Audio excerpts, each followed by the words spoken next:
aleluia, aleluia, aleluia, aleluia, aleluia, aleluia. O Senhor esteja convosco. Ele está no meio de nós. Proclamação do Evangelho de Jesus Cristo segundo João. Glória a vós, Senhor. Naquele tempo, muitos dos discípulos de Jesus que o escutaram disseram: esta palavra é dura. Quem consegue escutá-la? Sabendo que seus discípulos estavam murmurando por causa disso mesmo, Jesus perguntou: isto vos escandaliza? E quando virdes o Filho do Homem subindo para onde estava antes, o Espírito é que dá a vida, a carne não adianta nada. As palavras que vos falei são espírito e vida. Mas entre vós há alguns que não creem. Jesus sabia desde o início quem eram os que não tinham fé e quem havia de entregá-lo. E acrescentou: é por isso que vos disse: ninguém pode vir a mim, a não ser que lhe seja concedido pelo Pai. A partir daquele momento, muitos discípulos voltaram atrás e não andavam mais com ele. Então Jesus disse aos 12: vós também vos quereis ir embora? Simão Pedro respondeu: a quem iremos, Senhor? Tu tens palavras de vida eterna. Nós cremos firmemente e reconhecemos que Tu és o Santo de Deus. Palavra da salvação. Glória a vós, Senhor. Podemos assentar? Irmãos e irmãs, nós estamos celebrando hoje o 21º domingo do tempo comum e continuamos o caminho que foi iniciado há 4 domingos atrás, quando nós, pela liturgia, fomos ouvindo o início do capítulo 6 do Evangelho de São João, cujo o tema que norteia o capítulo 6 é o discurso do pão da vida. No último domingo fomos interrompidos na sequência do Evangelho do capítulo 6, porque celebrávamos a Assunção de Maria, e hoje nós retornamos para continuarmos e encerrarmos o capítulo 6. Então eu vou fazer uma breve retrospectiva com vocês do contexto, para que nós entendamos o texto. Então, o capítulo 6 do Evangelho de São João começa com a narração do milagre da multiplicação dos pães e dos peixes. Havia uma grande multidão seguindo Jesus, aquela multidão estava faminta, não havia comida suficiente para todos, e uma criança apresenta a Jesus 5 pães e 2 peixes. E diante daquilo, Jesus faz o milagre da multiplicação e alimenta uma grande multidão de homens, mulheres e crianças. E a partir do momento que a multidão ficou saciada, eles queriam aclamar Jesus como Messias, como Rei, porque não olhavam para Jesus numa perspectiva de fé, mas olhavam para Jesus numa perspectiva política, pensando que Jesus poderia sempre resolver todos os problemas desta realidade imanente. Jesus, vendo esse contexto, vendo que o povo não entendeu o que ele fez, ele se afasta, vai para um lugar deserto, Mas mesmo assim a multidão não desiste, vai atrás de Jesus, e Jesus começa uma catequese. Já que o povo não tinha entendido no milagre da multiplicação o que ele queria fazer, então ele vai dizer: eu sou o pão vivo descido do céu. Todo aquele que crê em mim nunca mais terá sede, e todo aquele que vem a mim nunca mais terá fome. Então, já enfatizando o que ele estava ensinando desde o início da multiplicação. Então, principalmente os judeus ouvem esse discurso com uma certa estranheza e começa a questionar: mas nós não conhecemos o seu pai, nós não sabemos quem é a sua mãe, como ele pode dizer que é o pão vivo descido do céu? Então aí já começa a desconfiança. Depois, Jesus, não desistindo do seu ensinamento, vai dar um conteúdo de fé mais preciso, e vai dizer assim: olha, todo aquele que comer a minha carne e beber o meu sangue, terá a vida eterna. E esse discurso de comer a carne e de beber o sangue, foi o que mais impactou, não somente os judeus, que não acreditavam neste conteúdo de fé, mas ao mesmo tempo também impactou os seguidores de Jesus. Então é necessário nós termos compreensão deste contexto, porque ele vai ser de fundamental importância para nós compreendermos o evangelho de hoje. Então, a última palavra de Jesus que foi mais forte para eles, na incompreensão e na dureza do coração, foi quando ele disse: comei a minha carne e bebei o meu sangue. Então agora nós vamos retomar o evangelho. Era necessário nós fazermos este caminho para vocês compreenderem o evangelho de hoje. Então vamos tomar aí o nosso folheto, no versículo 60 e 61, os dois versículos primeiros do evangelho. Acharam aí? Vamos ler juntos? Naquele tempo, muitos dos discípulos de Jesus que o escutaram disseram: esta palavra é dura, quem consegue escutá-la? Sabendo que seus discípulos estavam murmurando por causa disso mesmo, Jesus perguntou: isto vos escandaliza? Vamos parar por aqui. A primeira atitude dos discípulos foi de afirmar qual frase para Jesus? Esta palavra é dura, e quem consegue escutá-la? Que palavra é essa que eles estão se referindo? Jesus dizendo: comei a minha carne e bebei o meu sangue. Mas o interessante, minha gente, que o movimento é contrário. Não é a palavra de Jesus que é dura, mas é o coração dos ouvintes que é duro. E sendo um povo de coração duro e até mesmo de cabeça dura, é impossível a palavra penetrar, entrar e fazer a diferença.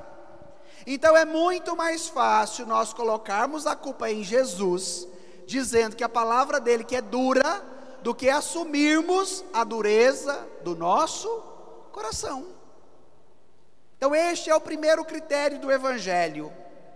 A palavra de Deus, ela precisa ter este critério de nos tirar da instabilidade, de nos tirar do comodismo, de nos tirar da tibieza e propor para nós o quê? Um caminho de conversão, um caminho de mudança de vida. E não é fácil sair do comodismo. Não é fácil mudar de vida, não é fácil se abrir ao poder dessa palavra, porque ela mexe, porque ela incomoda, porque ela tira a estabilidade. Mas é preciso que nós nos abramos ao poder dessa palavra, para não vivermos mais com o coração duro, para não sermos mais um povo de cabeça dura. E Jesus não desiste dos seus discípulos. Jesus não desiste dos homens e das mulheres de cabeça e de coração duros que estavam escutando a palavra dele. E aí ele vai continuar a sua catequese para nos instruir diante desta realidade, que a palavra de Deus é enfática, que a palavra de Deus é transformadora, que a palavra dele é poderosa, mas é necessário uma adesão da nossa parte, um acolhimento que cada um deve fazer na sua livre escolha diante da realidade que Jesus propõe para nós, certo? Então, qual seria esta palavra dura que os discípulos estavam escutando? O discurso de Jesus sobre o pão da vida. E é interessante que o versículo 61 traz um detalhe muito bacana. O versículo 61 disse que os discípulos estavam murmurando por causa disso. Há uma diferença entre murmurar e reclamar. Qual é a diferença? A murmuração é uma realidade que eu não concordo, mas que ela fica aqui dentro de mim, na dimensão mais dos afetos e até mesmo na dimensão dos pensamentos. Porém, a murmuração é internalizada. E a reclamação é de maneira externa. Quando eu começo a falar, não é? Que eu não estou gostando disso, tal. Então isso é uma reclamação, a falação daquilo que eu não gosto. A murmuração é aquilo que eu vou remoendo dentro de mim. Às vezes até chego a falar, e aí alguém escuta, aí você diz assim: o que é que foi, fulano? Aí o fulano diz assim: não foi nada não. Já ouviram? Então a murmuração é interna, e a reclamação é externa. O Evangelho disse que os discípulos estavam murmurando. Então era a nível interno. O descontentamento com Jesus, o descontentamento com a palavra dele, era do coração, porque o coração era duro, não a palavra que era dura. Mas o interessante, mais do que interessante, o mais belo, é que Jesus tem um ouvido interior, e ele ouve as nossas murmurações dentro de nós. E o Evangelho continuou dizendo que Jesus percebeu, Jesus ouviu com seu ouvido interior a murmuração dos discípulos. E Jesus faz uma pergunta: isto vos escandaliza? Porque para Jesus era natural que os judeus, que aqueles que não acreditavam nele, escandalizassem com a sua palavra. Então, o escândalo para os judeus e aqueles que não aderiram ainda a Cristo já era esperado. Mas uma coisa que chama a atenção de Jesus é porque os que estavam murmurando e escandalizados eram os seus discípulos. Era quem comia na bacia com Jesus, minha gente.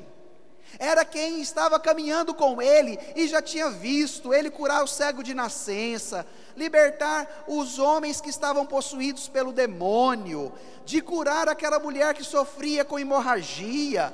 Então, os seus discípulos haviam feito um itinerário com Jesus, e eles sabiam quem era Jesus, porque Jesus se deu a conhecer a eles. Jesus se revelou, Jesus criou intimidade, para que eles experimentassem na vida, e experimentando na vida se tornassem missionários, para anunciar o que eles haviam experimentado com Jesus. Então a estranheza de Jesus, no contexto do capítulo 6 do Evangelho de João, é de perceber que a murmuração e o escândalo partia dos seus discípulos. A metodologia de Jesus é muito sábia, porque diante da murmuração, das provocações, Jesus não responde à provocação com a mesma moeda, porque nós agimos assim. Quando alguém pisa no nosso calo, fala alguma coisa que eu não gosto, ou faz alguma coisa que não me agrada, a nossa atitude é qual? De responder com a mesma força, ou com uma força muito maior, aquela provocação que nós recebemos, não é? É aquele ditado do toma cá e dá lá. Jesus não entra na provocação daqueles que ainda não acreditam na palavra dele. Pelo contrário, ele acredita que nós podemos mudar, que nós podemos nos converter, que nós podemos mudar de vida e aderir à proposta que ele tem para nós. Mas ao mesmo tempo, Jesus é direto, objetivo e não passa a mão na cabeça, criando uma metodologia que agrade os seus ouvintes naquilo que eles querem que Jesus faça para eles. Eu dizia isso na homilia de domingo passado. Maria, celebrávamos a Assunção de Maria, no canto do Magnífica, o poderoso fez em mim grandes coisas em meu favor, e as suas promessas foram cumpridas. Então, o movimento dos que creem é a promessa de Deus que cumpre na minha vida. E nós gostamos de fazer o contrário. É o Senhor que tem que cumprir a promessa que eu faço e que eu mando, e Ele tem que cumprir para mim. Então, Jesus vai olhando nessa perspectiva também. O descontentamento dos ouvintes era porque ele colocou critérios que não eram aqueles esperados pelos ouvintes. E hoje nós queremos um Jesus que entre nos meus critérios. Hoje nós queremos uma igreja que resolva os nossos problemas. Nós queremos um modelo religioso que esteja ao nosso serviço. Já não somos mais nós a serviço do Senhor, mas é o Senhor que tem que estar a meu serviço. Então Jesus, olhando para essa realidade e percebendo que lá na multiplicação dos pães, ele foi aplaudido, ele foi aclamado, ele tem que ser Messias, ele tem que ser rei, o nosso rei, porque resolveu o problema do povo que estava com a barriga vazia, e ele deu pão para todo mundo. Então, quando Jesus estava numa situação que o povo se sentia beneficiado diante dos seus propósitos, Jesus deve ser Messias, deve ser rei.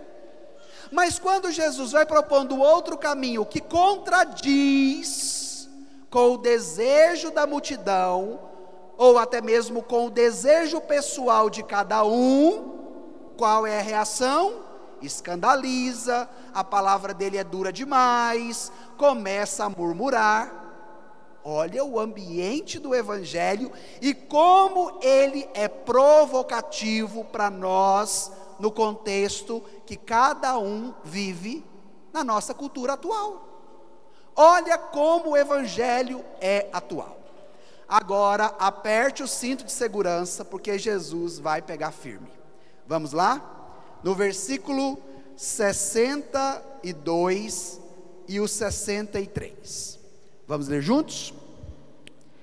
E quando virdes o Filho do Homem subindo para onde estava antes, o Espírito é que dá vida, a carne não adianta nada. As palavras que vos falei são Espírito e vida. Agora, diante da provocação que Jesus faz, isto vos escandaliza, ele joga na conversa um elemento importante: a sua ressurreição e a sua ascensão aos céus. Então Jesus vai entregar a sua carne, a sua carne foi pregada na cruz. Jesus vai derramar o seu sangue que lavou a humanidade do seu pecado. E esta carne e este sangue se tornaram alimentos para salvar a humanidade.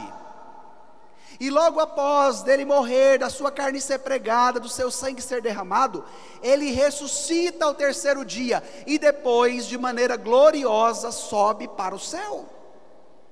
Então imagine se vocês estão escandalizados, Jesus provocando os ouvintes, e Jesus nos provocando também. Se vocês estão escandalizados porque eu disse, comei a minha carne e bebei o meu sangue, imagine quando vocês virem o Filho do Homem subindo para o céu de onde ele saiu. Não vai ser um escândalo muito maior do que esse que vocês estão achando? Então preste atenção. João, o Evangelho de João já remete para a finalidade última da missão de Jesus: a sua ressurreição e a sua ascensão. Como este conteúdo era muito elevado para os ouvintes, Jesus volta para a realidade deles e vai dizer: o Espírito é que dá vida, a carne não adianta nada, as palavras que vos falei são Espírito e vida. Então, os ouvintes de Jesus estava na dimensão imanente, na dimensão material, querendo o pão que enche a barriga, querendo a cura de todas as suas doenças, querendo a resolução de todos os seus problemas. E Jesus, igreja que prega esse tipo de Jesus, contradiz o Jesus do Evangelho. Porque muito mais do que resolver problema econômico, dar carro, da casa, Jesus quer nos dar o céu. E ele ressuscitou ao terceiro dia e subiu aos céus para dizer que o corpo dele e o sangue dele que nos alimenta nesta vida é para uma outra vida muito mais plena do que essa, para uma vida que tem muito mais sentido do que esta. Mas enquanto nós não chegamos na vida eterna, na vida plena, ele nos alimenta no cotidiano. O povo estava na dimensão da carne, na dimensão material, na dimensão imanente. E Jesus estava querendo catequizá-los para que eles abrissem os seus olhos e vislumbrassem um novo horizonte. Contemplasse a imanência, a transcendência, contemplasse a transcendência, contemplasse a vida eterna, a vida nova que Jesus tinha prometido e poderia oferecer a cada um deles. Nesta relação, espírito e carne, a carne não adianta nada, o espírito é que dá vida. Padre, então aqui Jesus menospreza a nossa dimensão biológica e corporal? Não. Mas Jesus quer nos ensinar que a dimensão biológica, a dimensão corporal, a dimensão da carne é uma dimensão perecível. Um dia ela vai acabar. Um dia nós vamos morrer e o nosso corpo será enterrado. E depois de 5 anos, no máximo que vai sobrar é a unha ou o cabelo ou algum pedaço, de algum osso que demora mais a se decompor. Mas o restante será o quê? Carcomido pela terra. Então, a dimensão corporal, a dimensão imanente, material, ela é transitória e passageira.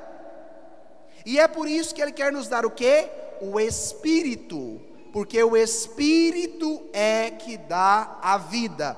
As palavras que vos falei são Espírito e vida. Um corpo humano que já não é mais animado pelo Espírito, o que ele se torna? Um cadáver, não é? O que é um cadáver? É um corpo que não tem uma alma, que não tem um espírito. Então, no nosso cotidiano, se nós não permitirmos com que o Espírito que Jesus nos oferece nos dê a vida, nós vamos viver como um cadáver. E olha como está a nossa realidade. Olha como está a vida das pessoas, uma vida sem sentido, sem alegria, um mundo que preza tanto pelas coisas materiais e já não sabe mais buscar o que é de Deus, o que é do alto, o que é do céu. Olha como tem crescido o número de pessoas envolvidas nos vícios. Olha como está a nossa situação, não é? Social, política e econômica do país. Olha como andam as relações entre as famílias. Infelizmente, muito mais cenas de morte do que de vida nós encontramos nas nossas relações. Assista um dia o jornal. 90% do tempo que o jornal gasta é para falar de quê? De morte, de assassinato, de corrupção, de roubos. É ou não é assim, minha gente? Então o nosso mundo está se tornando um mundo de sepulcros caiados, como vai falar o profeta Ezequiel. Aonde o Espírito de Cristo não age, não há vida. E hoje ele faz uma promessa para nós: as palavras que vos falei são espírito e vida. Porque nós não fomos criados à imagem e semelhança de um Deus que é vida, que é amor, que é misericórdia, para vivermos como defuntos, como sepulcros caiados. Não, nós fomos criados à imagem e semelhança de Deus para vivermos da vida que este Deus pode nos oferecer, e esta vida é comunicada a nós pela graça do Espírito Santo. E Jesus, que tem o ouvido interior e que ouve a murmuração dos seus ouvintes, vai dizer, agora vamos lá para o versículo 64. Olha lá o que Jesus disse no versículo 64. Mas entre vós há alguns que não creem. Jesus sabia desde o início quem eram os que não tinham fé e quem havia de entregá-lo. Jesus conhecia seus ouvintes? Sim. Conhecia? Os que murmuravam, nem sempre falavam, mas Jesus, tendo um ouvido interior, sabia que eles não estavam acreditando na palavra dele. Ele sabia quem eram os que não acreditavam nele. Jesus sabia desde o início os que não tinham fé e que havia de entregá-lo. Então Jesus conhece a nossa incredulidade. E como eu dizia no início, Ele não desiste de nós, porque Ele sabe que a partir do momento que nós nos abrirmos a Ele, Ele tem o poder de nos tirar da incredulidade para a credulidade. Ele tem o poder de nos tirar da falta de fé para nos cumular de um grande dom que nós chamamos de fé. Então, aqueles que não acreditavam poderiam acreditar, desde que escolhessem, optarem pela palavra de Jesus. E essa escolha Jesus não faz no lugar das pessoas que não creem. A pedagogia de Jesus é da instrução, é da catequese. Ele mostra, ele dá o testemunho, ele fala qual é o caminho, mas ele respeita a escolha de cada pessoa. E hoje nós somos provocados a esta pergunta: nós estamos escolhendo acreditar na palavra de Jesus e viver de acordo com ela, ou será que nós estamos acreditando muito mais na palavra do mundo, das coisas dessa realidade, e permitimos com que estas coisas orientem as nossas escolhas? Aí vem a primeira leitura para nos ensinar sobre isso. Volte lá na primeira leitura do livro de Josué. Josué, foi o sucessor de Moisés. Moisés teve a missão de libertar o povo da escravidão, mas depois Moisés morreu e Josué assume o lugar de Moisés.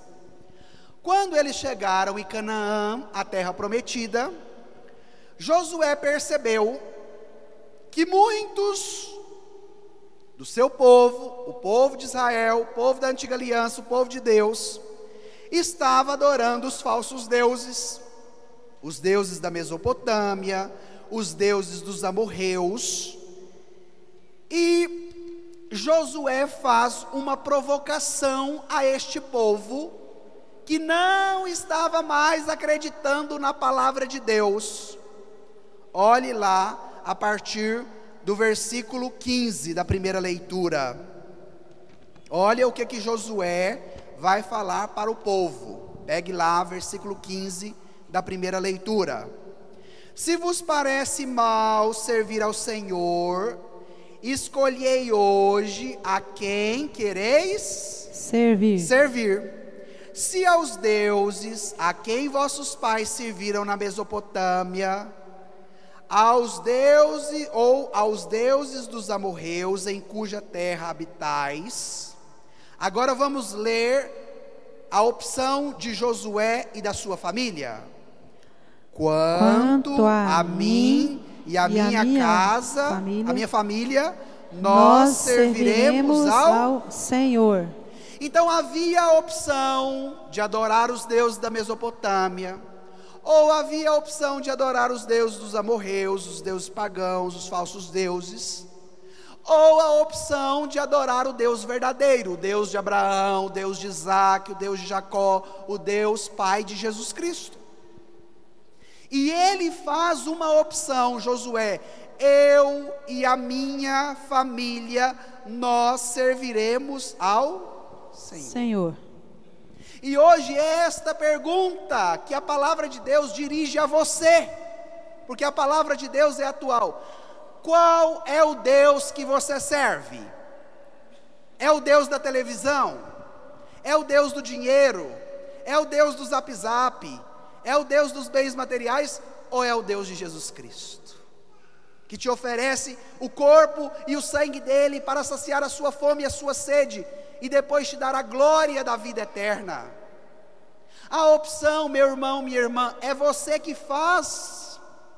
Jesus orienta e mostra o caminho. Olha, se vocês caminharem por aqui, esta será a recompensa que eu darei a vocês.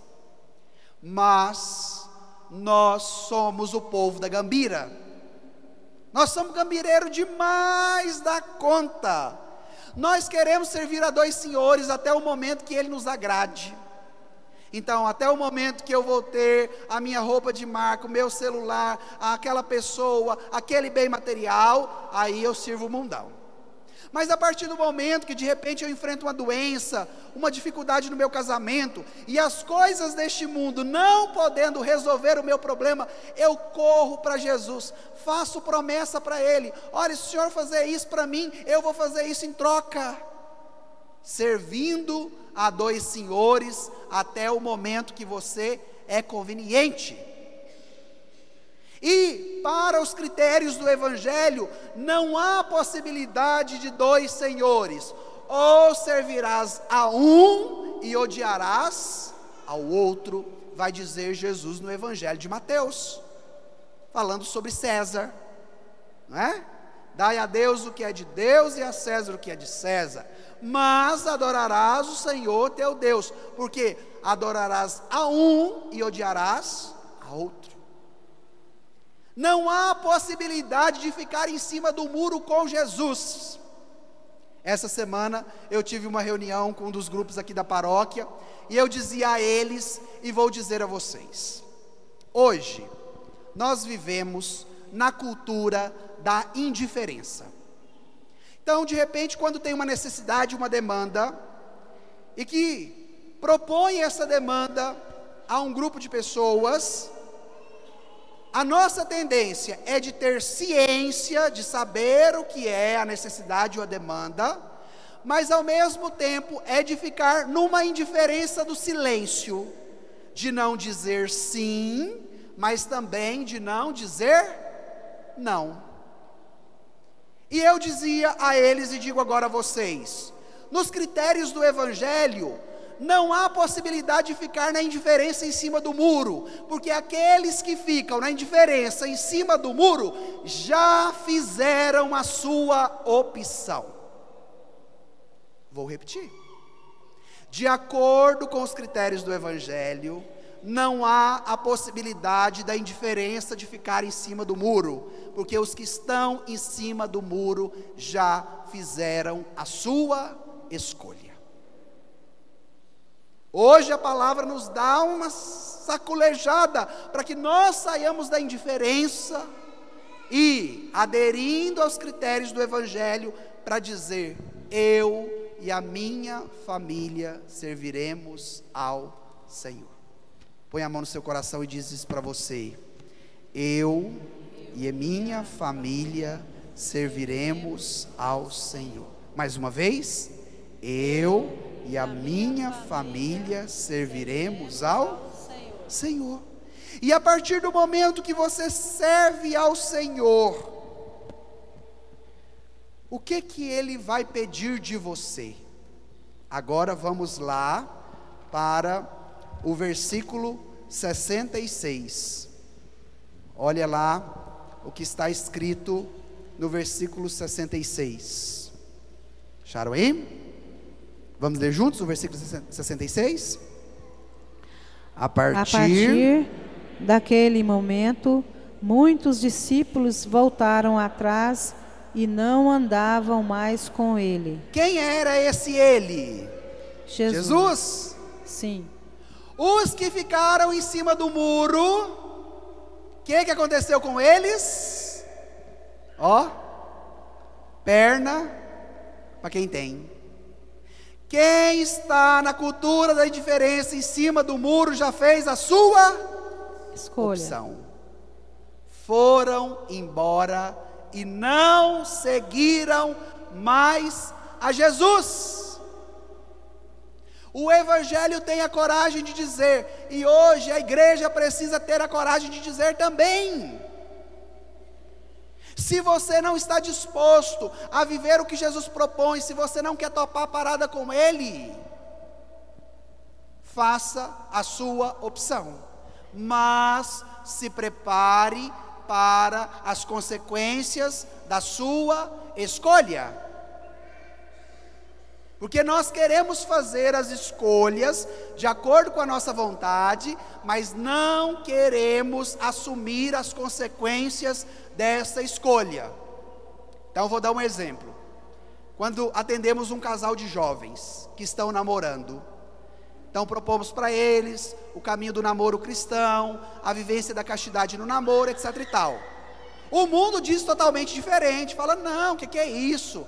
Vai lá, pode furunfunfar de manhã, de tarde, de noite, se vocês quiserem morar junto não tem problema. Aí a menina fica grávida, não quer a criança, porque como que eu vou contar para minha mãe e para meu pai agora que eu estou grávida? Aí vem o mundão e diz assim: olha, ali tem uma clínica de aborto, vai lá e aborta a criança. É ou não é assim? Quer fazer as escolhas desordenadas para saciar o seu prazer, de acordo com os critérios do mundo, mas não querem assumir as consequências das escolhas que vêm em primeiro lugar na vida daquele que escolhe.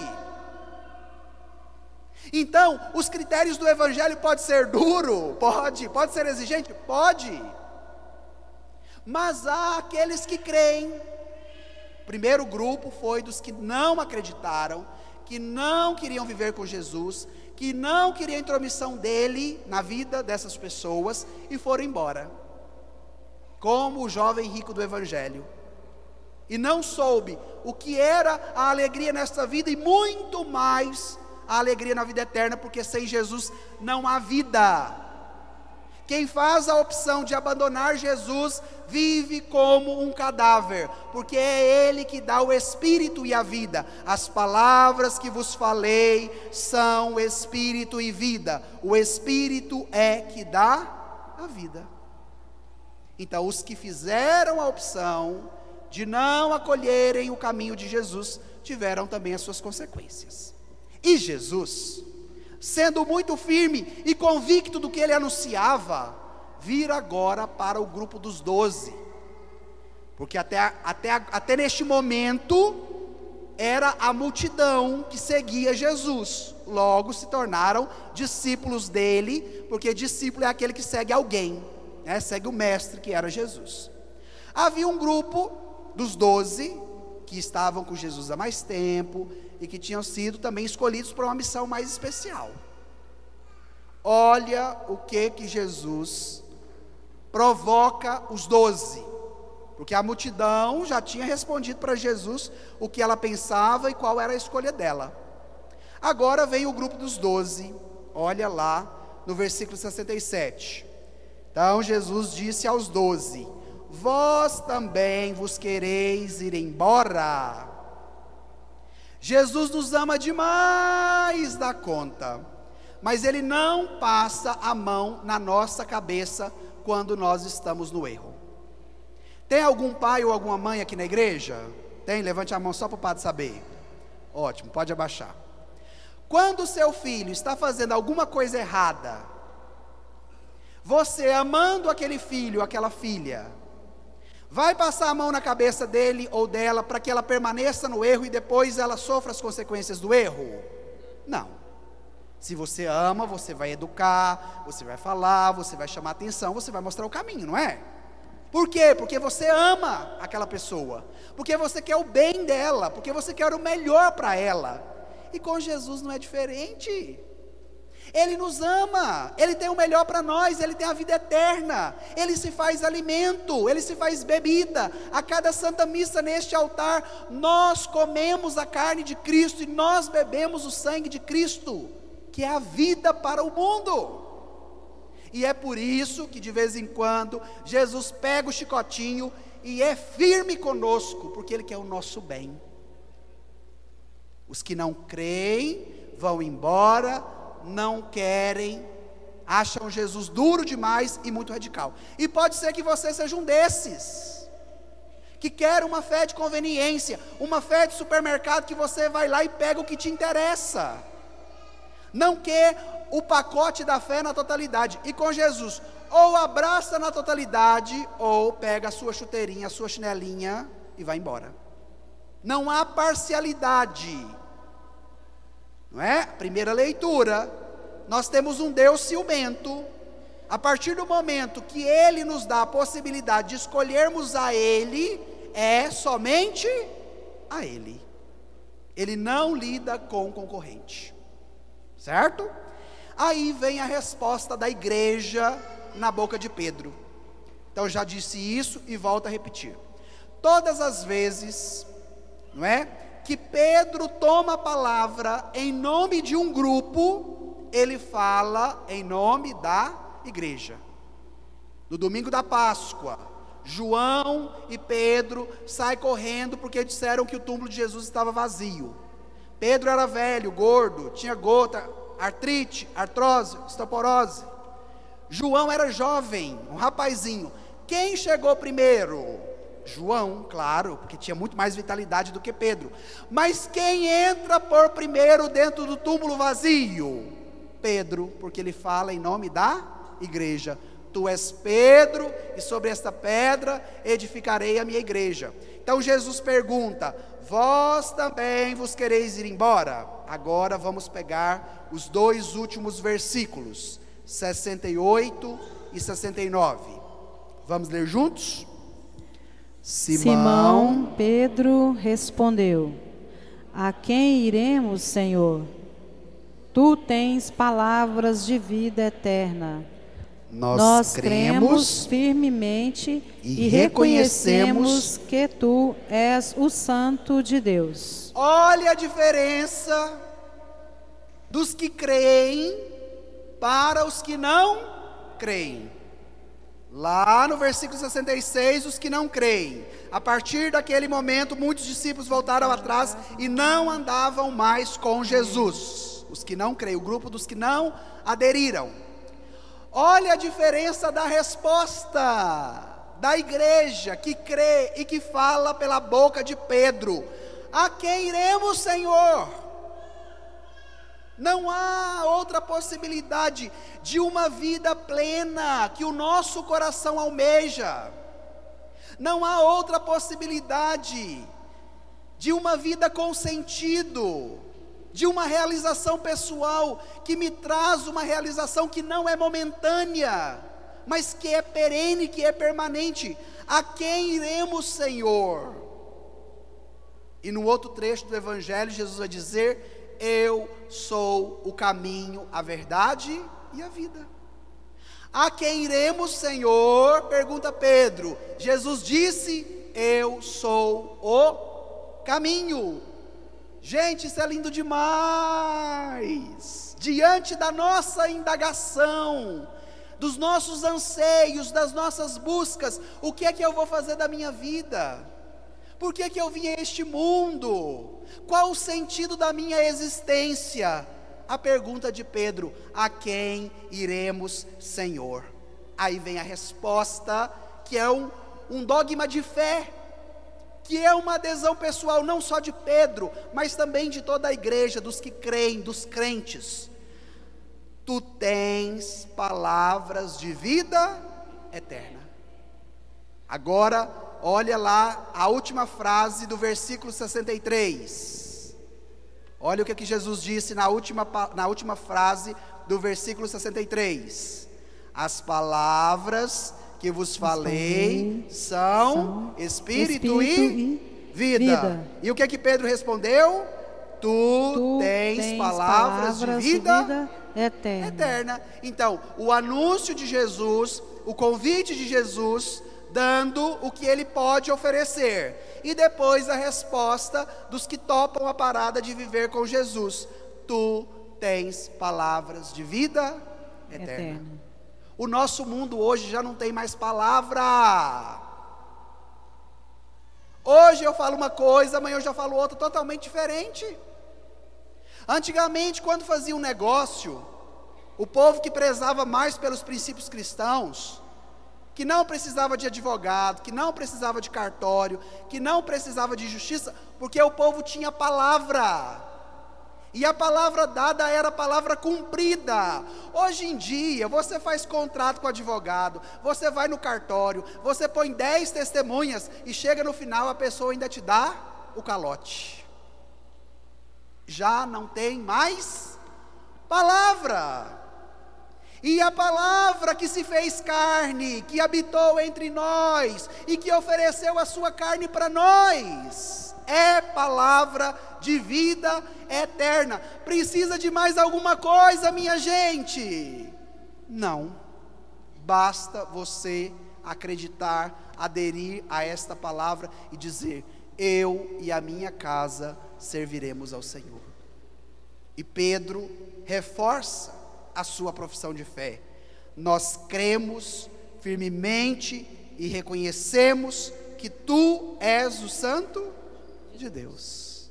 Então, a partir do momento que você crê e reconhece que Jesus é Deus, é santo, Ele te leva para o lugar que é dele, de Deus, e Ele te santifica porque Ele é santo, e a palavra dele, que é a palavra de vida, o Espírito dele, que é Espírito de vida, também não permitirá com que você vive como um defunto, mas Ele te ressuscita e te dá esse Espírito, e te dá essa vida nova.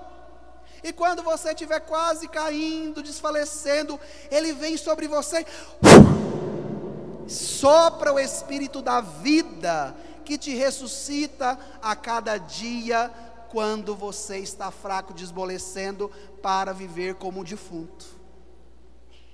Sabe aquele dia que você está mal, e fala: se eu pudesse hoje ficar aqui, deitado o dia inteiro, deitado o dia inteiro. É nesse momento que o Espírito de Jesus vem sobre você e as minhas palavras, Espírito e vida. É isso. Precisa de mais alguma coisa, minha gente? Precisa. Você crê e dizer como Pedro: nós cremos firmemente e reconhecemos que tu és o Santo de Deus. Vamos repetir com bastante força essa última frase? Nós cremos firmemente e reconhecemos que Tu és o Santo de Deus. Amém. Amém. Louvado seja o nosso Senhor Jesus Cristo. Para sempre seja louvado.